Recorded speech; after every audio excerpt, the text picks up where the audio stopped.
Beautiful sunshine on this Friday morning. Live shot, Century Plaza Hotel and Spa. And we'll stay outside, back parking lot, 180 West 2nd. Gary Lewis from Phoenix Perennials back with us. Nice to see you, Gary. Good to be here. You're taking time off because spring season is here. I know you're busy. People excited about gardening.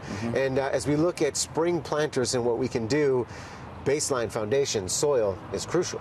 Yes, you need to start with good soil. So a friend of mine just came to me the other night and he said, Gary, none of my veggies are growing in all of my planters.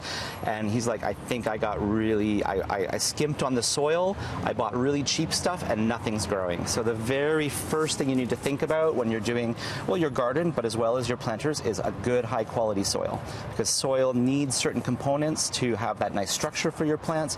But as well, you need air and water as well. There's air pores in the soil that holds water and air, and that's really important for root health and plant health. So you need high quality soils. So take us through the three types of the difference here for those that are going to So this is just a nice general potting mix, which would have peat and perlite in it, which would be good for your pots in your garden as well as houseplants.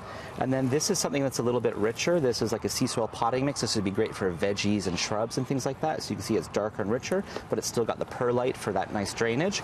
And then if you're just top dressing your garden, or if you've got really giant planters where you just want to scrape off a couple inches, this is straight sea soil compost, and you're just going to lay that on top, a couple inches on top. And that will keep your soil really healthy and happy and lead to successful plants. No, and when we have the soil down, and now that we're in the spring season, sunlight, water, how do those habits adjust into the new season? In terms of frequency. Oh, in terms of like fertilizing and stuff? All of this? Frequency for watering and all that for... Well, it really all depends. You know, you don't have to water that much quite yet, but as we get hotter, and, you know, we've had almost no rain through March, you're going to have to be watering a little bit. Okay. Yeah. But then we want to get into fertilizers because that's the next most important thing. This is my favorite. This is the lazy person's fertilizer or the smart person's fertilizer. It's a slow release. You apply once in April, and it does the trick for 3 to 4 months. So you're done fertilizing for the year. But you can also use organic liquids or other liquids, and you water once a week. You had me at lazy person when it comes to gardening, right? So once you've got your foundations down, you've got your fertilizers organized, then you can get into thrill, fill, and spill, which is kind of a mantra for designing a gorgeous pot on your patio. And now is a great time to do something for spring. So we got thrills, which are vertical things, like this New Zealand flax. And so we would just kind of pull that out. You always want to rough up the roots just a little bit with your fingers, just scrape them with your nails.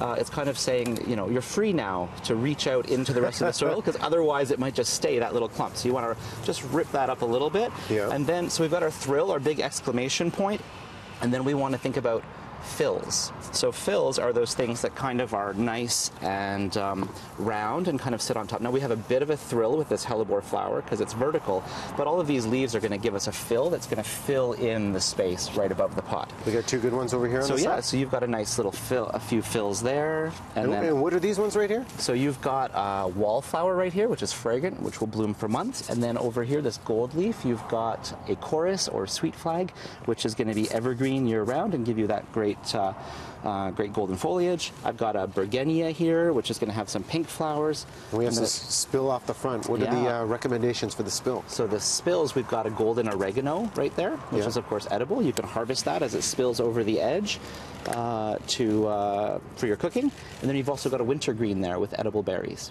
And then I've got a little heather here, which is a little bit of a fill, maybe borderline spill. Now, of course, we wouldn't just stuff all these pots in there. We would pull them out of the pots, as I did with our New Zealand flax. And let them roam free. They let them roam free, and now you've got a beautiful fill, thrill, and spill, or thrill, fill, and spill. Yeah.